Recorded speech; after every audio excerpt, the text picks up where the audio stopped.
Donc bienvenue à toutes et tous dans ce webinaire qui vise à présenter donc 8 erreurs à éviter au démarrage d'un projet GMAO.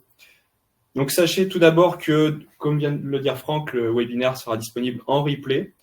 On vous invite à poser vos questions pendant et à la fin de la session avec le système de questions et de chat. Et vous participerez aussi à 2 sondages au cours de cette présentation. En guise de sommaire, nous allons nous présenter, entrer dans le vif du sujet et enfin avoir lieu un question-réponse. Donc tout d'abord, important de rappeler qu'il n'y a pas vraiment d'impact au niveau, il n'y a pas de classement. On a retenu ces 8 erreurs. On aurait pu en chiffrer plus, mais on a voulu mettre l'accent sur ces 8-là. Donc ne vous mettez pas martel en tête, il n'y a pas d'ordre de priorité puisque chacun a des erreurs en fonction de son contexte. Donc, les intervenants, je suis aujourd'hui avec toi, Franck. Donc, est-ce que tu peux te présenter ? Bonjour tout le monde. Donc oui, je suis Franck Gessé, je suis manager au niveau du consulting. Donc je manage une vingtaine de personnes qui déploient donc des projets de GMAO dans le monde entier. Voilà. Donc j'anime tout ça. Donc, Et puis c'est pas sans rappeler que tu es là depuis combien de temps ? 17 ans ? Alors j'ai fêté mes 20 ans chez Dimo et puis avant Dimo, j'ai travaillé 8 ans de votre côté en mettant en place une GMAO dans une grosse entreprise de travaux publics. Voilà. Et donc moi, Guillaume Poiton, je suis le manager commercial France. Donc je dirige une équipe de 4 personnes sur le territoire. Et sans plus tarder, rentrons dans le vif du sujet. Donc, Franck, quelle est la première erreur, le premier conseil que tu peux donner à celles et ceux qui nous regardent ? Alors, déjà, souvent on entend dire je vais attendre la GMAO pour m'organiser. Alors que ça, c'est une très grosse erreur. En fait, il faut déjà s'organiser, préparer le terrain avant d'accueillir une GMAO. Il y a plusieurs axes sur lesquels il faut travailler. C'est déjà toute la gouvernance d'un service maintenance. Et puis après, qui fait quoi dans ce service ? Il y a une demande d'intervention qui arrive, qui doit la traiter, qui doit l'affecter, le technicien, comment il récupère l'intervention, etc., etc. Il y a toute la partie stock. Il y a aussi le service maintenance qui communique avec les autres services. Le stock, si c'est pas intégré au service maintenance, mais ça peut être au service achat, etc. Tout ça, il faut préparer le terrain avant d'accueillir une GMAO. Voilà. Donc, on est conscient de tout ça. Donc, il y a des clients qui aimeraient être conseillés pour pouvoir accueillir une GMAO. Et donc, Dimo, on s'est associé à des partenaires qui sont spécialisés justement sur ces sujets-là et qui proposent un catalogue de prestations qui va vous permettre en fait de vous organiser sur tous les sujets en fait et d'accueillir proprement une GMAO. Donc là, on pourrait retenir effectivement que la GMAO, c'est pas une baguette magique. Il faut d'abord avoir une organisation du service, de connaître ses équipements. Voilà, l'outil. En fait, la GMAO est un moyen, est un outil qui va s'adapter à l'organisation qui a été mise en place. Voilà. Mais il faut qu'il y en ait une. Et c'est pas l'inverse en fait. C'est ça l'erreur qu'on peut rencontrer chez certains de nos clients. Eh bien, et puis puisqu'on parlait d'organisation à l'échelle de la maintenance, on peut aussi parler d'organisation dans le cadre de l'expression de ses besoins au moment de l'achat de la GMAO. C'est une autre erreur qu'on constate. Ah oui, souvent, ça c'est ça. Donc du coup, il y a certains prospects qui cherchent une GMAO. Normalement, s'ils cherchent une GMAO, c'est que leur maintenance n'est pas super bien organisée, n'est pas optimisée. Souvent, il n'y a pas de préventif, donc on court à gauche, à droite, etc. Bon. Donc du coup, on va sur le marché de la GMAO, on en trouve quelques-unes, voilà, mais sans avoir fait vraiment une expression de besoin en amont. Donc ça, c'est très important d'aborder donc les besoins fonctionnels. Normalement, les GMAO, on va dire, font tous le métier de curatif, préventif, etc. Donc ça fait plus ou moins bien, mais ils font tout ça. Mais après, si on a des besoins fonctionnels un peu exotiques, il faut absolument les énumérer dans un document qu'on va appeler cahier des charges et dire voilà que c'est important d'avoir cette fonctionnalité dans la GMAO future. Ça, c'est pour les aspects fonctionnels. Après, il y a les aspects techniques. On peut aussi avoir besoin d'une GMAO full web, parce qu'on est multi-site, on aimerait que tout ça soit connecté, ou même SaaS, hébergé chez un opérateur, parce qu'on n'a pas un service IT qui a le souhait qui vient une fois par semaine, etc. Et puis, ou sinon, une solution client-serveur installée en local chez vous. Voilà. Il y a les histoires de langue aussi. Il faut que ça puisse être Unicode. Si jamais j'ai un site qui est au Moyen-Orient, en Chine, etc., il va falloir que... Voilà, il y a tout plein d'accès techniques sur lesquels il faut vraiment mettre le doigt. Okay. Et puis, après, un GMAO doit s'intégrer à un système d'information. Donc, communiquer peut-être avec d'autres logiciels, un ERP, peut-être un superviseur, etc. Donc, du coup, il faut aussi s'assurer que cette GMAO est capable de se connecter et de s'intégrer facilement dans votre système d'information. Voilà. Et puis, le dernier point, c'est tout ce qui est reporting. On va voir dans les erreurs d'après, c'est qu'il y a besoin d'un KPI pour piloter la GMAO. Et donc là, il faut aussi s'assurer qu'il y a un outil de reporting suffisamment solide pour pouvoir vous restituer l'utilisation de la GMAO. Voilà. Donc là, on pourrait dire, pour résumer, effectivement, que ces besoins qu'on doit exprimer s'articulent autour de deux grands axes, techniques, fonctionnels, et il faut bien y penser avant. Voilà, plutôt que de faire un achat spontané. Et puis, alors après, un petit conseil là-dessus pour choisir. Dès que vous avez fait votre cahier des charges, vous pouvez imaginer des scénarios. Et lorsque vous allez rencontrer en fait les éditeurs de GMAO, vous pouvez demander aux éditeurs de dérouler le scénario, tous les éditeurs le même scénario. Et là, vous allez pouvoir les comparer et faire le bon choix de la GMAO. Voilà. Et ça, c'est important. Bon, après, on pourrait développer, mais si vous apercevez que la GMAO fait pas un bon cloisonnement, n'arrive pas à se connecter, fait pas de reporting, et ben vous allez être déçu et le projet de GMAO, il risque évidemment d'être échoué ou moyennement réussi. Voilà. Alors, en parlant d'échec, tu fais bien de dire ça. Juste avant, un petit sondage que je vais vous partager. Hop, on va ajouter un sondage ici. Oups.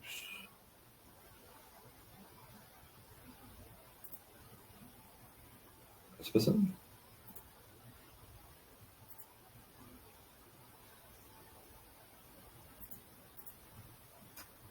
Voilà, dans les aléas du direct. Voilà, un petit sondage qui apparaît à l'écran. Normalement, qui apparaît sur vos écrans. Est-ce que vous avez le projet de vous équiper d'une GMAO? Voilà. Donc, si on revient après sur notre déroulé pendant que vous y répondez, l'erreur numéro 3, on parlait effectivement à l'instant d'erreur, Franck. Une chose sur laquelle l'équipe commerciale insiste beaucoup, c'est la notion de conduite du changement. Voilà, la GMAO, on a dit que ce n'était pas une baguette magique, mais il faut aussi réussir à embarquer le service, voire l'entreprise dans la GMAO. Alors, quel conseil tu peux donner?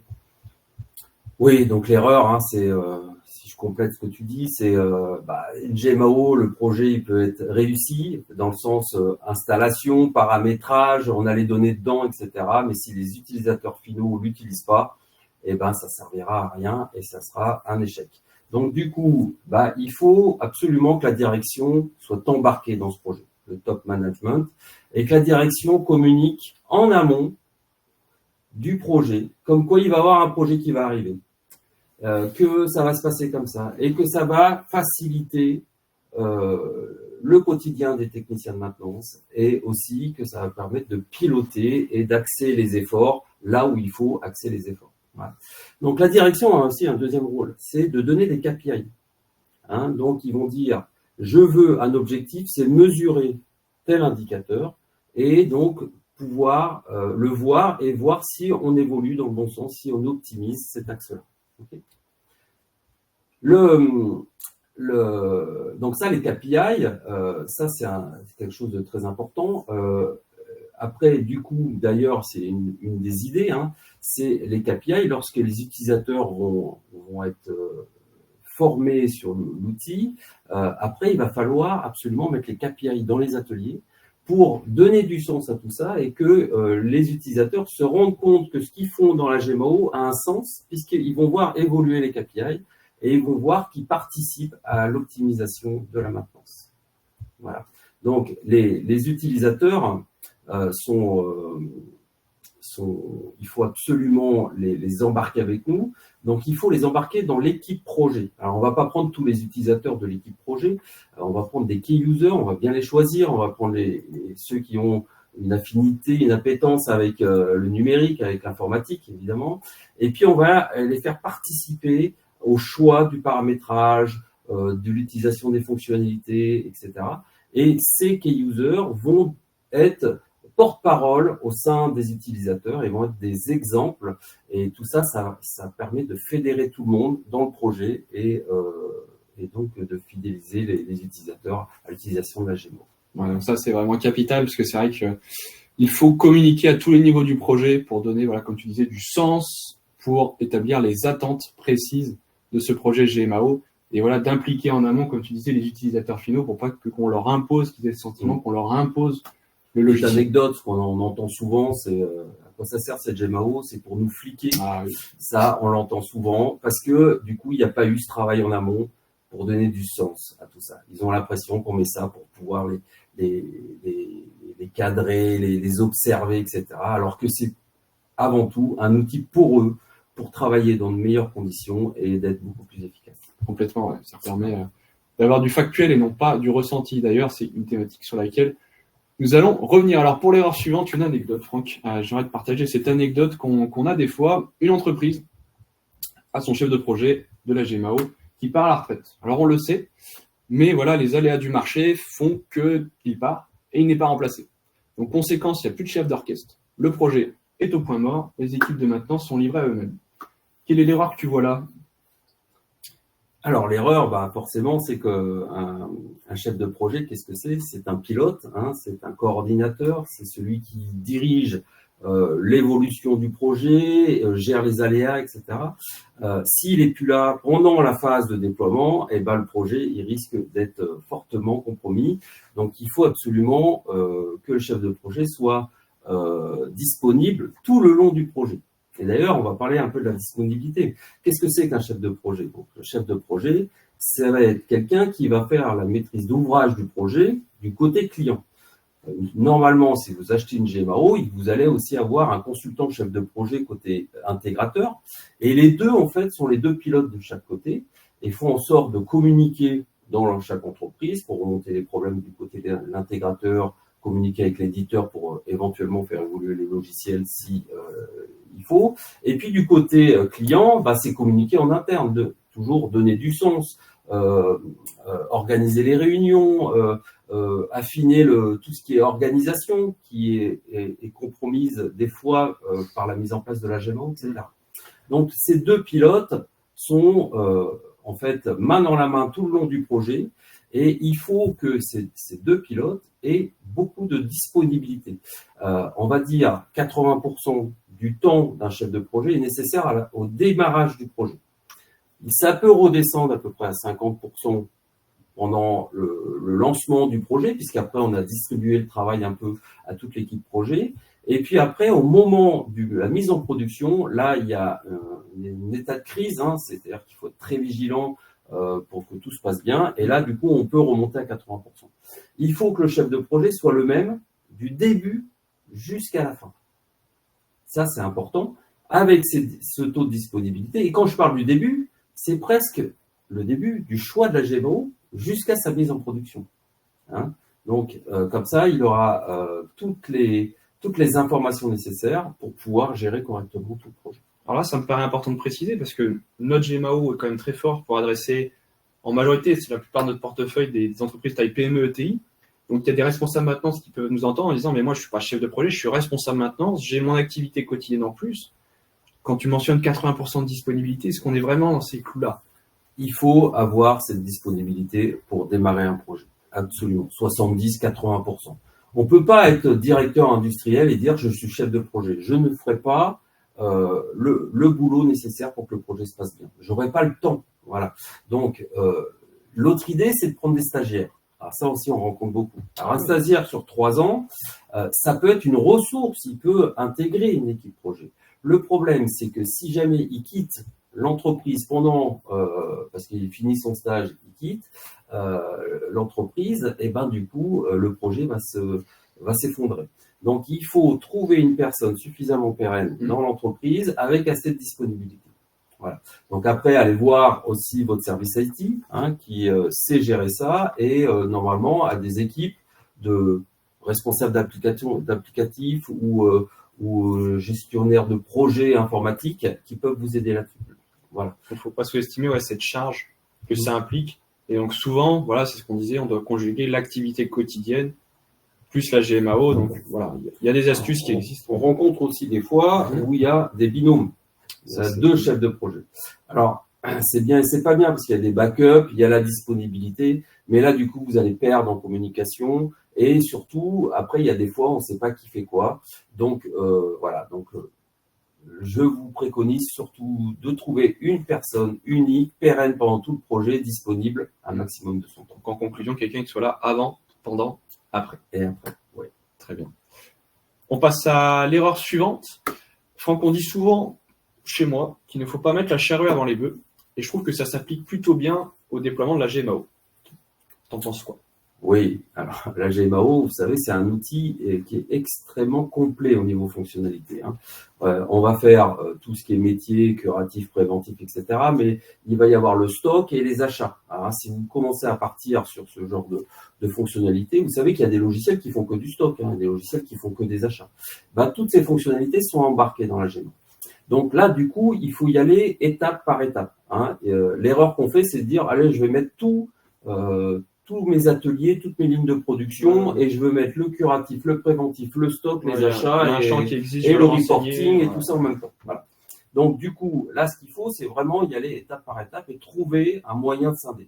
Alors, si vous êtes multisite, c'est assez simple. Vous allez pouvoir dire, je vais lancer le premier site, il va être pilote. Puis après, je vais lancer les autres de la même façon. Si c'est une réussite, le site pilote, je déploie, j'industrialise le déploiement. D'accord ? Mais je peux aussi jouer sur des fonctionnalités. Je peux dire, sur le site pilote, je vais simplement mettre du curatif. Donc, on reçoit les demandes d'intervention, je les traite et j'utilise la GMAO dans un premier temps, rien que pour faire ça. Ça permet aux utilisateurs de s'habituer au logiciel, les demandeurs aussi de savoir faire les mains, etc., etc. Donc, on prend de l'aisance à l'utilisation du logiciel. Et puis après, on monte en puissance au niveau fonctionnalité. On va rajouter le préventif. Alors ça aussi, danger. Le préventif, souvent, on fonctionne avec une trame d'import. On va remplir un fichier Excel avec tout le préventif que je souhaite avoir. Et là, on demande tout. On va demander même du préventif qui se déclenche à la journée. Bon, ça, j'ai des trucs à pas faire aussi. Du préventif à la journée. Ça rejoint ce qu'on disait dans l'étape 3, c'est qu'il faut y aller par étapes. Voilà, donc étape par étape, le préventif aussi, lorsque vous le lancez, ne le lancez pas entièrement, lancez-le progressivement. Le réglementaire en premier, le préventif plutôt majeur, et puis après, rentrez dans la précision petit peu par petit peu. Voilà, d'accord ?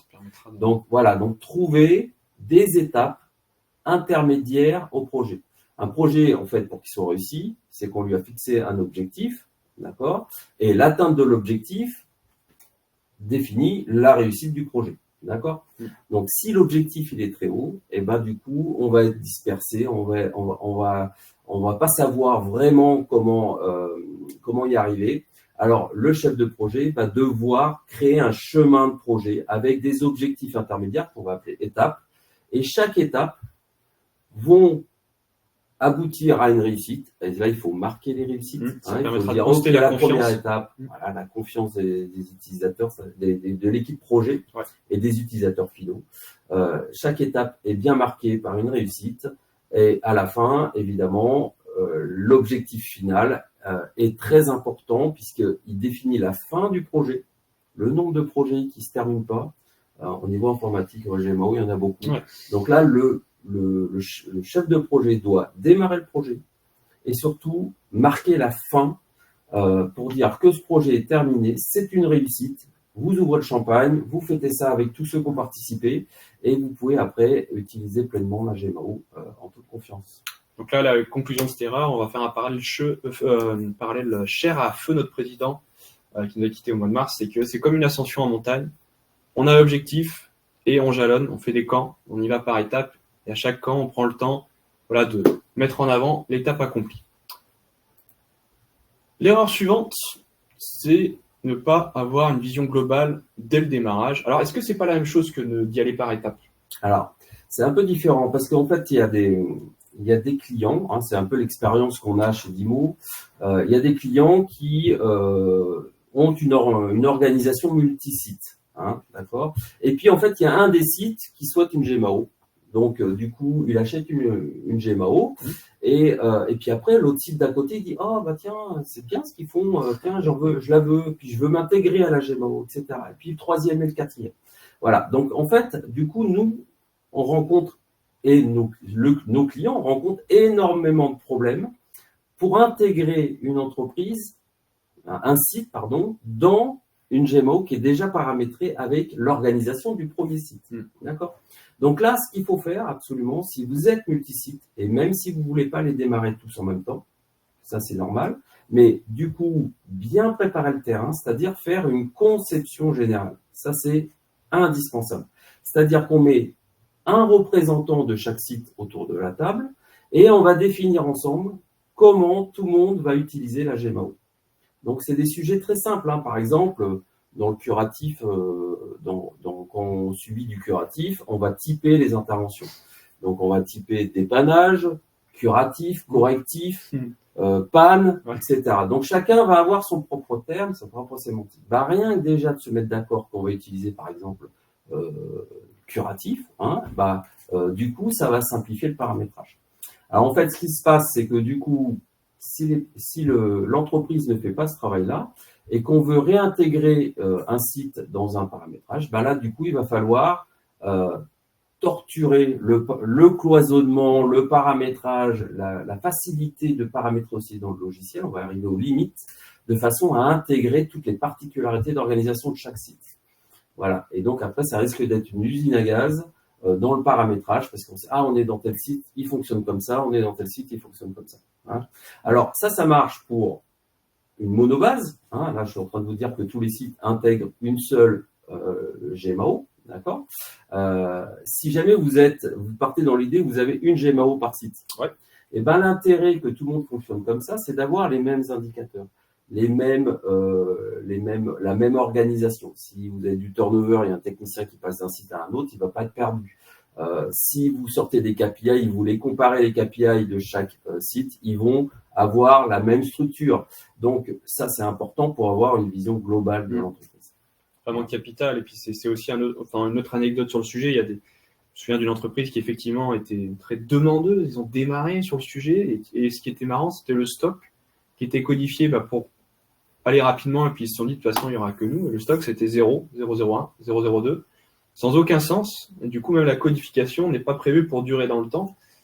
Donc à l'arrivée soit d'un nouveau responsable maintenance, parce que c'est des cas qu'on a aussi, quelqu'un qui arrive et qui questionne ce qui a été fait, ou l'intégration d'un nouveau site, effectivement il faut penser global, pas que court terme. Effectivement, dans une base, si vous fonctionnez dans une base, un élément doit avoir un code unique. Donc si vous avez par exemple, tous les équipements de tous les sites qui vont dans une base, il faut que chaque équipement possède un code unique. Et tout ça, il faut le penser avant. Voilà. Ça, c'était pour l'erreur numéro 6. L'erreur numéro 7, ça fait l'écho à une situation qu'on a aussi souvent. Ça fait même écho à ce que tu as dit dans l'erreur numéro 3, c'est qu'on a des équipes maintenance qui un beau jour vont arriver dans leur planning formation GMAO, on les met dans une salle, et en fait, ils se retrouvent imposés pour un logiciel qui est parfois mal configuré pour eux. Il y a des interrogations et du coup, on n'arrive pas à les mettre en selle sur la GMAO dans cette erreur-là. Effectivement, ça rejoint l'erreur 3 où on voulait embarquer les utilisateurs finaux dans le projet. Bon, c'est sûr que si ça c'est pas fait, déjà vous êtes mal barré pour convaincre les utilisateurs finaux. En tout cas, ce qu'il faut, c'est une étape clé, ça, les formations d'utilisateurs, parce que ça définit la fin du paramétrage de la GMAO. C'est-à-dire qu'on a bien renseigné la GMAO, on l'a paramétrée dans son ensemble, au niveau des workflows, des droits d'utilisateurs, des écrans, etc. Aussi au niveau de l'application mobile, ça aussi c'est important. Et puis, il faut que tout ça, ça soit prêt aux petits oignons. Il ne faut pas qu'il y ait un paramétrage d'oublié, de façon à ce que les utilisateurs, quand on va leur expliquer comment l'utiliser, tout ça, ça soit prêt et fluide. La personne va se connecter avec son login et son mot de passe, le sien, il va pouvoir définir un. On va lui installer son téléphone et on va faire des exemples vraiment concrets. Et même, on pourrait faire un exemple qu'il a subi dans la journée ou la veille. Et il va retrouver son équipement, il va retrouver toutes les informations et il faut que tout ça, ça soit fluide. Sinon, l'utilisateur, s'il est convaincu, il va être un peu déçu. S'il n'est pas convaincu, ça va être un prétexte pour dire votre GMAO, votre projet, ça sert à rien. C'est ça. Ça fait même écho un peu à l'erreur numéro 2. On parlait des besoins. Donc là, il y a le côté technique où il faut préparer effectivement qu'il y a un côté clé en main. Il y a le côté fonctionnel où il faut lui expliquer la finalité de à quoi ça sert dans son quotidien. Voilà. Voilà. Et je préciserai aussi qu'il arrive aussi souvent que nos clients forment eux-mêmes les utilisateurs en interne. On peut le faire. Alors ça a un intérêt. Alors ça a un intérêt que ce soit les administrateurs qui forment parce qu'ils portent aussi l'organisation. C'est-à-dire que souvent, lors des formations utilisateurs, l'utilisateur va nous poser des questions. Et moi, je faisais comme ça avant. Pourquoi je fais ça comme ça maintenant, etc. Et qui va valider et qui voilà. Donc, il faut qu'il y ait ou le chef de projet du client qui soit présent pour porter ce discours, ou le responsable maintenance ou un encadrant pour expliquer en fait tout le sujet d'organisation interne du client. Voilà. Un consultant d'Imosien, par exemple, un consultant de l'intégrateur, va avoir beaucoup de mal à répondre à ça. Hein. En tout cas, ce qu'on peut faire, c'est pour finaliser tout ça, c'est aussi donner des documentations.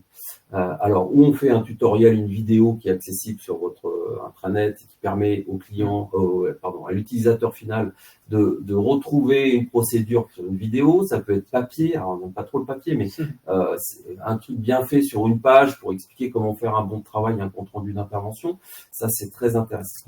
Voilà. Et puis, dernier sujet, il ne faut pas que cette formation soit trop éloignée de la mise en production. Si jamais vous faites la formation 3 mois, 4 mois, 5 mois avant la mise en production, ça rentre par une oreille, ça sort par l'autre. Ah bah, ils vont être tout boostés après la formation et dire on y va quand, et puis 6 mois après, ils ont complètement oublié, il faut recommencer.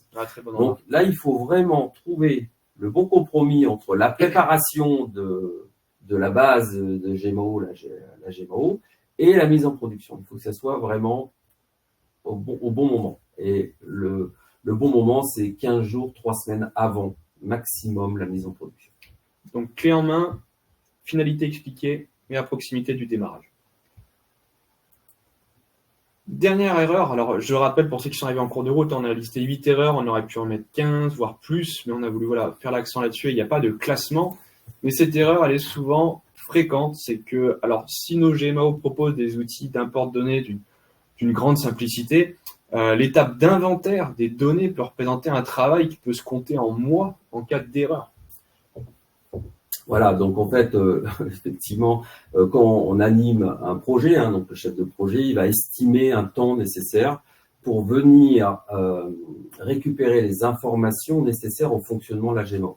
Alors, on va parler des équipements, on va parler du stock, on va parler du préventif, des fournisseurs, et puis les liens avec tout ça, d'accord ? Et l'historique aussi, ça peut être aussi récupéré de l'historique. Donc du coup, nous on fonctionne comme ça, mais d'autres, voilà, donc on fonctionne avec une trame Excel. Tout le monde remplit dans la trame Excel parce que c'est beaucoup plus facile de remplir en série comme ça. Hein. On remplit dans une trame Excel et après avec un module d'import, on prend les données, on les importe. Bon. Souvent, le temps qu'on estime pour récupérer ces données est trop juste. Voilà. Donc du coup, on se retrouve ou avec des données qui sont pas exhaustives, donc on part avec la moitié des données, ou alors qui n'ont pas la bonne qualité. Hein. Donc du coup, il faut ne pas hésiter à estimer un peu plus largement la tâche de récupération de données. D'accord ? Alors, ça rejoint aussi les étapes par étapes. Hein, parce que si on décide de lancer, par exemple, le curatif avant le préventif, là, du coup, on peut s'atteler juste aux données pour pouvoir faire fonctionner le curatif. Et donc, on peut lisser cette charge de récupération de données dans le temps. Ouais, tu dis là, en fait, qu'on peut alimenter les imports ou même la GMAO au fil de l'eau, en fait. Au fil de l'eau, exactement. Et donc, on peut faire fonctionner une partie de la GMAO avec certaines données, ce qui nous laisse le temps d'aller récupérer d'autres données avec l'exhaustivité et la qualité nécessaires pour ne pas ressaisir après, refaire vivre tout ça. Ok. Et ça, c'est important aussi. C'est souvent, je vous ai dit, le directeur, il arrive, j'ai besoin de mesurer telle ou telle information. Pour mesurer les informations, il faut avoir les données dans la GMAO, d'accord, et les bonnes données. Par exemple, je veux mesurer si mon parc d'équipement est vieillissant ou pas. Ok. Et ben là, du coup, il va falloir pour tous les équipements avoir la date de mise en service dans la boîte, dans l'entreprise. Si on n'a pas cette date, on ne va pas pouvoir calculer l'âge de l'équipement. Et donc, retrouver une date sur tous les équipements, ça demande du temps. Voilà. Bon, enfin, tout ça, c'est pour vous dire, c'est surtout, ne pensez pas qu'en 3 ou 4 semaines, par exemple, vous pouvez récupérer l'intégralité des données. souvent, ça décale à 6, 8, des fois plus.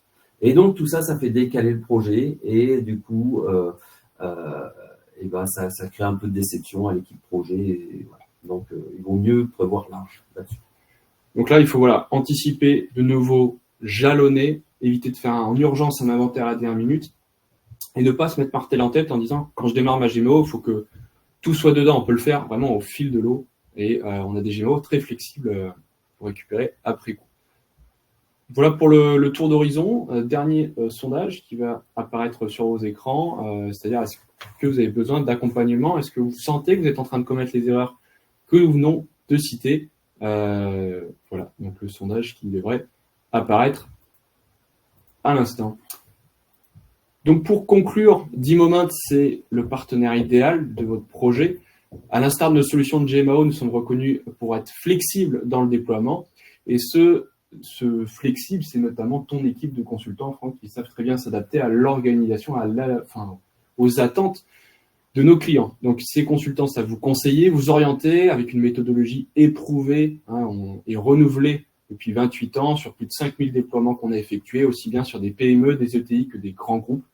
On a un grand savoir-faire là-dessus. Et mon équipe commerciale est également à votre disposition pour vous présenter nos outils de GMAO, la technologie moderne, réputée sur le marché pour être intuitif, simple à déployer, mais aussi à administrer. Donc, on se fera un plaisir de repartir quelques heures avec vous pour vous présenter ces outils. Voilà pour ce webinaire. On passe désormais à la partie questions-réponses. Donc là, déjà, si on déblaye un peu les sondages, Franck, on a quand même des gens qui ont envie de mettre en place une GMAO et qui ont plus ou moins besoin d'accompagnement. Donc, c'est aussi des gens qui doivent avoir une certaine expérience qui nous écoutent aujourd'hui. Alors, passons en revue les questions. Je vais les prendre donc par ordre horodaté. Donc, concernant d'abord les scénarios, les éditeurs, est-ce qu'il y a des exemples à transmettre pour que le client puisse faire son scénario? Alors, des exemples, ça dépendra de votre périmètre fonctionnel. Hein. Donc, en fait, ce qu'il faut, c'est si vous êtes organisé, vous connaissez votre périmètre fonctionnel, par exemple, vous faites un flux d'un de vos workflows. Vous demandez à l'éditeur de vous montrer comment vous faites le flux, demande d'intervention, bon d'intervention, compte rendu. Et il faut que les comptes rendus, vous puissiez saisir le temps, les sorties de pièces, etc., d'une façon très rapide, par exemple. Hein. Vous pouvez aussi demander comment on gère le stock, comment on fait un inventaire de stock, comment on fait le flux des achats. En fait, par défaut, au commerce, nous, on va avoir un run, enfin un circuit de présentation qui est toujours un peu le même. C'est présentation de la structure générale. Après, on passe sur le curatif, le préventif, le stock, les achats et enfin les analyses. Donc, les analyses, c'est les KPI pour répondre à une question qui nous est posée. KPI, c'est encore un affreux acronyme anglais. Pardon pour ce terme. Voilà. Donc, mais voilà. Donc, c'est vraiment le circuit de démo qu'on fait habituellement. Après, il faut pas hésiter à dire, bah voilà, nous, on rencontre tel problème au quotidien. Comment vous le traitez dans votre GMO? Donc voilà, ce sera des exemples. Ce que je voulais dire pour les scénarios, c'est que vous pouvez simplement le faire vous-même en vous projetant dans le GMO avec votre besoin. Et puis après, toujours pareil, on a des partenaires qui sont là, qui peuvent vous aider à établir un cahier des charges et établir avec vous les scénarios qui sont adéquats à votre cahier des charges.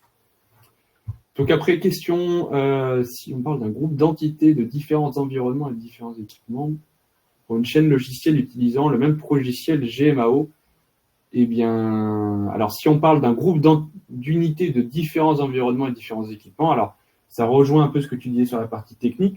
Par défaut, on a un outil, un peu notre fer de lance qui s'appelle D-Moment MX, qui est prévu pour gérer du multisite sur une même base de données. Chacun peut être cloisonné, avoir des visions avec autrui, et du coup, on peut avoir chaque hôtel qui utiliserait le même logiciel à partir d'une conception générale ou adaptée. Voilà, il faudrait voir dans le cadre de projet ce que vous en attendez. Alors, si vous êtes multi-site, quand même, je vous précise bien qu'il y a deux options. Hein. C'est ou deux logiciels différents. Si vous avez des activités complètement différentes, par exemple. Hein. Donc là, il vaut mieux peut-être avoir deux bases, deux instances de GMO. Si vous voulez mettre tout le monde dans la même, il va falloir trouver des compromis et un paramétrage commun aux deux. Voilà. Et surtout, les codifications aussi bien distinctes de chaque activité ou chaque site. Donc effectivement, on a l'exemple d'un grand groupe hôtelier qui travaille avec nous sur 280 hôtels. et qui effectivement sont tous sur la même base de données mais cloisonnés avec cette réflexion que tu mentionnes. Nos logiciels de GMO sont bien compatibles Windows 11, que ce soit celui qui soit en client-serveur ou les outils SaaS. Les SaaS, en fait, on les accède depuis n'importe quel navigateur.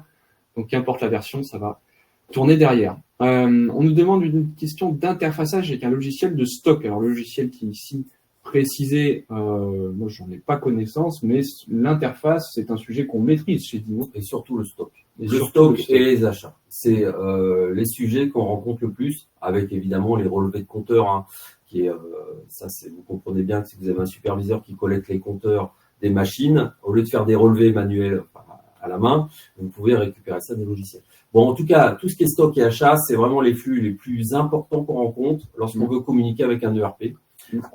Et donc là, l'ERP qui est maître vient nous donner les informations du stock. Et via la GMAO, on va pouvoir faire des demandes d'achat et ça repart au service achat via l'ERP. Voilà, donc ça, c'est vraiment des flux qu'on maîtrise beaucoup et qu'on met en place avec les grands éditeurs d'ERP comme Sage, Microsoft avec Business Central, Cegid, Sage 300. On a une autre question sur les ERP. C'est vrai que là, ce que tu as cité, c'est des ERP avec lesquels on propose un connecteur. Merci. Ouais. C'est un connecteur. Donc, c'est quelque chose qui a déjà été packagé, industrialisé. Mais après, on peut étudier n'importe quel sujet avec n'importe quel logiciel. Là, j'ai mis en place avec Divalto, par exemple. Divalto, c'est pas un connecteur, mais on l'a mis en place en fait, dans mode projet. Dans notre jargon, on a soit des connecteurs, donc c'est une interface qui se déploie en 3 jours, pré-câblée, sur étagère, ou soit des interfaces. Donc là, on fait vraiment du déploiement sur mesure avec même des mastodontes type SAP qu'on a fait au sein de Saint-Gobain, qu'on a fait chez Knauf et d'autres. Donc là, c'est vraiment quelque chose qui peut être fait soit avec nous, soit même en autonomie complète avec des outils qu'on propose, comme par exemple les web services. Alors l'ERP, c'est le logiciel central d'une entreprise. C'est là où il y a la compta, on peut même avoir la paye. On a vraiment, c'est le logiciel principal d'une entreprise. Il y a une question sur une GMAO universitaire. Donc effectivement, on a une offre dédiée à tout ce qui est école pour faire pratiquer les étudiants. Je me fais aussi mettre du temps, j'avance un peu. L'ERP, donc tu as répondu. Il y a une remarque, effectivement, il faut définir le bon pilote référent maintenance. Donc après, c'est vrai que ça peut être facile à dire et dur à faire parce que en fonction des aléas du marché, parce que là maintenant, c'est un marché où il est parfois rare de trouver du monde. Mais voilà, il faut vraiment qu'il y ait une continuité et que la logique, la réflexion dans le logiciel soit pérenne. Donc Valérie, tu as bien répondu à notre place. Valérie, donc qui est notre petite fée du marketing qui répond à vous dans le chat. Donc on sera bien présent au CPEM de Rouen. On est présent toujours sur les CPEM. N'hésitez pas à venir nous rencontrer. Le temps optimal pour mettre en place une exploitation de GMAO. Alors moi, Franck, de mon expérience, je dirais que ça prend en moyenne sur un périmètre curatif préventif stock où il y a un peu de données qui est sur Excel, je dirais 9 mois. Qu'est-ce que tu en penses? Alors, 9 mois, après, ça dépend des disponibilités de tout le monde, mais 9 mois, c'est large. On sait mettre en place une GMAO en 6 mois. Mais ça dépend de votre disponibilité. Est-ce que votre équipe projet sera présente et opérationnelle rapidement, etc. On a parlé aussi de la récupération de données. Ça, c'est un sujet sur lequel il faut se pencher. Voilà, donc on va dire entre 6 et 9 mois. D'accord. Okay. Et puis après, ça dépend de la taille du projet aussi, si vous êtes monosite, multisite, etc. Ensuite, pour les autres questions qu'on reçoit, l'enregistrement donc sera bien disponible. Vous aurez le loisir de pouvoir le re-regarder ou le regarder tout court si vous avez raté le début. L'historique d'un équipement est une fonctionnalité de base dans la GMAO. Alors, je pense que c'est récupérer l'historique. Alors, un historique d'équipement, c'est une liste d'interventions en fait. D'accord. Et je vais récupérer tout ce qu'a subi l'équipement en curatif et en préventif. Donc ça, évidemment, on peut le récupérer. C'est un chantier important, puisqu'il faut que la récupération s'adapte au paramétrage de la GMAO au final. Et c'est tout à fait possible de récupérer ça. Et on nous demande d'interfacer avec un PMS. Alors ça retombe un peu sur la question de l'interface ERP. Il faut savoir qu'on a des GMAO qui sont très facilement connectables avec le système d'information. On est vraiment taillé pour faire du 4.0. Alors, même si rares sont dans les faits les entreprises qui ont les ressources tant humaines que financières pour faire du 4.0 avec des capteurs dans tous les sens, mais notre GMAO sait le faire et avec des outils hôteliers, on peut typiquement s'interfacer pour faire remonter la disponibilité d'une chambre. Si je prends un exemple tout à fait classique, comme ça, la GMAO informe la chambre n'est pas disponible, il y a un problème dessus, et comme ça, vous ne pouvez pas la mettre à disposition du client. Je bascule, on a 2 écrans, on a le chat et les questions. Donc, on a reçu aussi des questions. Est-ce qu'on peut mettre à jour les calibrations et l'étalonnage dans la GMAO? Non, on peut peut-être le bricoler, le faire, mais on va plus vous conseiller de vous orienter vers notre partenaire Deltamu, qui propose le logiciel Optimu, qui est une référence dans le domaine de la métrologie, avec lequel on propose un connecteur, donc une interface pré-câblée, pour gérer ces thématiques-là. Ça permettra de faire remonter les certificats et ainsi de suite. On a ensuite une personne qui est en phase de démarrage de la GMAO. Vous avez des vieilles installations techniques. Vous voulez peiner à voir la date de service et le nom des constructeurs des équipements. Donc ça serait sur la fiche équipement, en fait. La fiche d'identité de l'équipement dans le logiciel et la fiche équipement. Dessus, vous avez les caractéristiques techniques, l'historique. Tout est disponible dessus et vous les retrouvez sur l'appli. Attention quand même de ne pas être trop précis dans le renseignement de la GMAO. On peut perdre beaucoup de temps à rentrer des informations qui ne servent pas. Donc, concentrez-vous sur les informations nécessaires.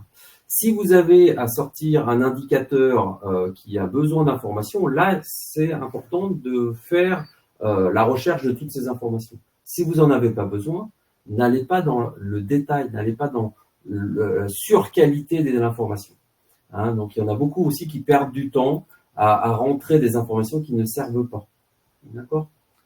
Et donc, typiquement, pour faire écho à une autre question qui nous est donnée, effectivement, on peut démarrer par étapes, typiquement sur le stock. On disait, voilà, par étape, au fil de l'eau. Donc, vous pouvez très bien démarrer, comme disait Franck, d'abord sur le curatif, puis le préventif, puis le stock, sans le gérer en stock. Ça permet juste de tracer, j'ai utilisé telle pièce, comme ça, le technicien sait comment solutionner quelque chose qui se reproduit. Et quand vous vous sentez prêt, et là je vois qu'il y a une question. Vous pouvez ne pas démarrer. Vous pouvez démarrer sans stock aussi. Oui, tout à fait. Le stock, c'est tout à fait possible de ne pas renseigner les pièces que vous consommez ou vous les renseignez d'une autre façon. C'est-à-dire, vous dites, j'ai sorti telle pièce, mais je saisis à la main à chaque fois puisque les pièces ne sont pas connues.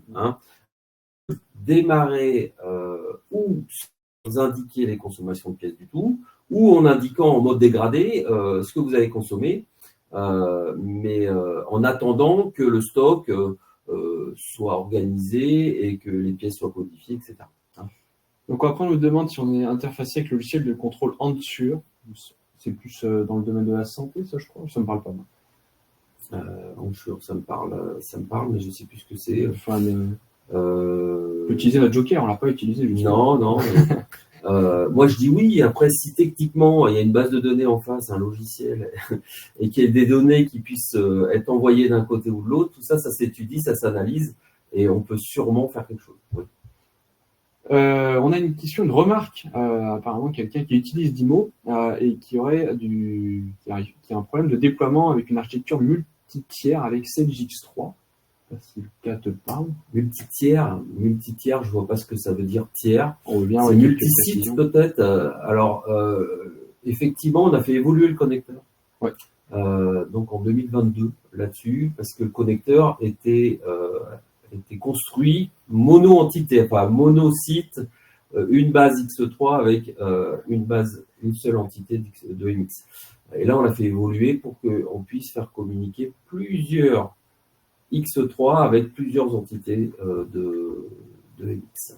Donc effectivement, quand il y a des cas comme ça, on a une équipe de développeurs qui est à Lyon et qui est très très flexible pour intégrer des remarques de votre part. D'ailleurs, remarques qu'on intègre soit par le biais du support, soit par le biais de l'équipe de Franck, par le commerce ou encore par des clubs utilisateurs qu'on fait chaque année. On vous convie, certains y ont peut-être participé. On a fait cette année ça sur Paris, Lyon, Bordeaux.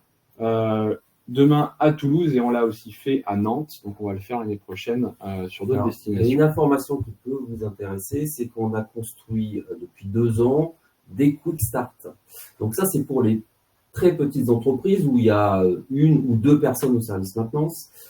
Et là, du coup, au lieu de partir sur des jours et des jours de formation, etc., on peut vous proposer de vous accompagner et vous auto-former. C'est-à-dire qu'on vous donne tout le chemin pour pouvoir comprend le logiciel. Le logiciel est déjà pré-paramétré et vous avez des exercices, des vidéos à voir pour apprendre à utiliser l'outil. Et c'est vous qui vous auto-formez. Voilà, donc c'est un forfait, je crois. Hein. C'est un forfait et en quelques semaines, vous pouvez intégrer une GMAO dans votre organisation. Et une dernière question, on nous demande si on peut insérer les fiches techniques de chaque équipement à l'historique des interventions. Donc oui, ça fait vraiment partie de nos fonctionnalités standards. Où du coup, vous insérez donc l'historique au travers des interventions, ça sera lié à l'équipement. Et les fiches techniques, en fait, la notion d'associer des documents, des fiches est présente partout dans le logiciel. Donc là, dans votre cas, on peut mettre la fiche technique d'un équipement rattaché dessus et ça sera disponible dans les interventions sur le PC, mais aussi sur l'application mobile. On peut consulter la documentation, smartphone, tablette. Je vais devoir me faire le maître du temps, 10h45. Il est aussi une question sur le tarif. Il faudrait se rapprocher du service commercial puisque notre politique tarifaire est très simple. Il y a une partie licence, une partie prestation, installation, formation, reprise de données, conseil. Et la partie licence va dépendre de nos outils. On fonctionne soit par accès nommé, en fonction du type de profil. Donc, c'est des accès nommés, soit des accès simultanés, ou soit pour notre dernière solution FM qu'on dédie au Facility Management au nombre d'interventions. Donc ça, il faut plus voir en tête-à-tête avec le service commercial puisque ça s'adapte à chaque fois, à chaque contexte en fait, tout simplement. Mais on sera ravis d'y répondre. Et la vidéo d'accompagnement vous sera transmise, donc le replay de ce webinaire, vous allez recevoir un lien en disant voilà, merci d'avoir participé. C'est vrai qu'on vous en remercie d'être venus si nombreux. Il y avait un pic à 70-71 personnes. Donc, merci de votre participation. Donc là, vous aurez un lien pour le récupérer. Le logiciel peut fonctionner sur votre serveur interne sans cloud. On a une version client-serveur.